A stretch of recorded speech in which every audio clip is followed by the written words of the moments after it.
நண்பா, நான் தான் உங்கள் ரேட்ஸோ பேசுகிறேன். நீங்கள் நம்ம என்ன வீடியோ பார்க்க போகிறோம்னா, அதுக்கு முன்னாடி நம்ம சேனலில் இப்போ தான் ஃபஸ்ட் டைம் பார்த்துட்டு இருக்கிறீங்கன்னா லைக் பண்ணி சப்ஸ்கிரைப் பண்ணிட்டு பாருங்கள் நண்பா. அதுவும் இல்லாமல் நிறைய பேர் நம்ம சேனலில் பார்த்துட்டு இருக்கிறீங்க, ஆனால் சப்ஸ்கிரைப் பண்ணாமல் பார்த்துட்டு இருக்கிறீங்க நண்பா. அதனால ப்ளீஸ் நண்பா சப்ஸ்கிரைப் பண்ணி லைக் பண்ணிட்டு பாருங்கள் நண்பா.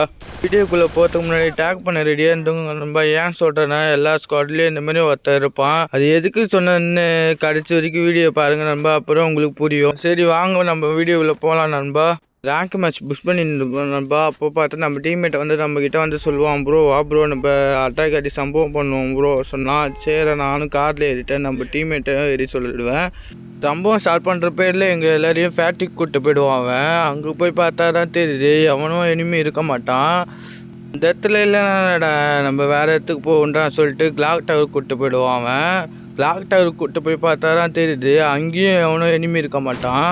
இந்த இடத்துல பாருங்கள் நம்ம சம்பவம் பண்ண சொன்னால் வீலிங் வச்சுன்னு இருப்பான் நண்பா. அவன் வச்சுருப்பான். என்னடா பண்ணுற வீலிங் வச்சுன்னு இருக்கிறேன்னு சொல்லி கேட்டேன் அவங்ககிட்ட.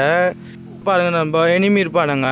இன்றைக்கி ஒரு சம்பவம் கண்டிப்பாக நடக்க போகிறதான்னு சொல்லிட்டு நானும் ஆரம்பமாக வெயிட் பண்ணியிருந்தேன். வெயிட் பண்ணிட்டு இருக்கும்போது இந்த இடத்துல பாருங்கள் ஒரு எனிமி சிம்பிள் ஒருத்தன் தான் இருப்பான். நான் நினச்சி இறங்கினேன்பா. பார்த்தா தான் தெரிஞ்சு ஸ்குவாடே அங்கே தான் இருக்கானுங்க. இதே எங்களை சம்பவம் பண்ணி வைப் பண்ணிடுவானுங்க.